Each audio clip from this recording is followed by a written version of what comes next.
উত্তরাঞ্চলের সীমান্ত ঘেঁষা জনপদ ঝিনাইগাতি উপজেলা প্রাকৃতিক সৌন্দর্যে ভরপুর হলেও যোগাযোগ ব্যবস্থার সীমাবদ্ধতায় ভুগছিল এই এলাকার মানুষ। বিশেষ করে বনগাঁও চতল এলাকায় মহারশী নদীর উপরে একটি সেতুর অভাব ছিল স্থানীয়দের নিত্যদিনের দুর্ভোগের প্রধান কারণ। এই চিত্র বদলে দিয়েছে বনগাঁও চতল মহারশী নদীর ব্রিজ। সেতুটি চালু হওয়ার পর থেকেই কমেছে মানুষের ভোগান্তি, বেড়েছে গতি ও স্বস্তি। আগে যেখানে নদীর ব্রিজ হওয়ার আগে অন্য রুটে 30 থেকে 40 মিনিট লাগতো ঝিনাইগাতি পৌঁছাইতে, বৃষ্টি চালু হওয়ার পর এখন সেখানে খুব অল্প সময়ে পৌঁছে যাচ্ছে যার যার গন্তব্যে, ঝিনাইগাতি বা ঝিনাইগাতি থেকে অন্য কোনো জায়গায়।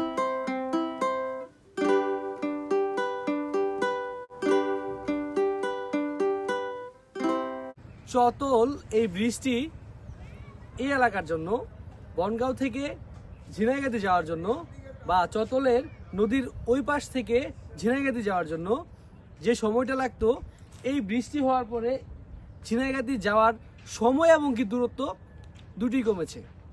যেমনটি ভিডিওতে দেখছেন, প্রকৃতি এবং কি এই ব্রিজ দুইটা মিলেমিশে কিন্তু এই এলাকার একদম যে বর্তমান চিত্র কিন্তু ফুটিয়ে তুলেছে, বর্তমান চিত্রটা কিন্তু পাল্টে দিয়েছে। আমাদের ঝিনাইগাতি থেকে বনগাঁও আসতে মিনিমাম 20 থেকে 25 মিনিটের বেশি সময় লাগে। অটো করে আসতে, মোটরসাইকেলে করে আসতে 20 মিনিট লাগে। যেটা এই বৃষ্টি, এই মহারশী নদীর উপরে এই বৃষ্টি হওয়াতে চতল হয়ে এই মাঝখান দিয়ে আহমদনগর হয়ে ঝিনাইগাতি যাইতে সময় লাগবে 10 মিনিট। মোটামুটি 20 মিনিটের জায়গায় 10 মিনিট কিন্তু সেভ হচ্ছে। টাকার অঙ্ক যদি বলি, সেখানে টাকাও সেভ হচ্ছে, সময় সেভ হচ্ছে, সাথে দূরত্বটাও সেভ হচ্ছে। সব মিলে এই বৃষ্টি এই এলাকার মানুষের জন্য অনেক গুরুত্বপূর্ণ। শুধু যাতায়াতের ক্ষেত্রে নয়, এই এলাকা থেকে কৃষি পণ্য বা রুগী নিয়ে যাওয়ার ক্ষেত্রে এই বৃষ্টি কিন্তু অনেক সহায়ক হবে। যেখানে অনেকটা রাস্তা ঘুরে যেতে হবে, সেখানে একদম সরাসরি কিন্তু ঝিনাইগাতি হসপিটালে বা ঝিনাইগাতি বাজারে যেতে পারছে। মানুষের যাতায়াত থেকে শুরু করে সকল কিছুতে এই ব্রিজের যে গুরুত্ব, সেটা আসলে সাধারণ মানুষই বলতে পারবে যারা এই এলাকা থেকে ঝিনাইগাতিমুখী যাতায়াত করে।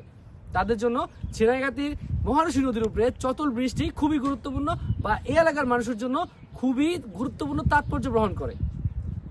আমি আতিকুর রহমান খান সবসময় চেষ্টা করি ঝিনাইগাতি উপজেলার সর্বশেষ আপডেট দেওয়ার জন্য, ঝিনাইগাতি উপজেলার সম্ভাবনাময় দিকগুলো তুলে ধরার জন্য। আমার পেজ ভয়েস অফ সিটিজেন এবং কি ঝিনাইগাতি থেকে যা কিছু দেখেছি এই গ্রুপের মাধ্যমে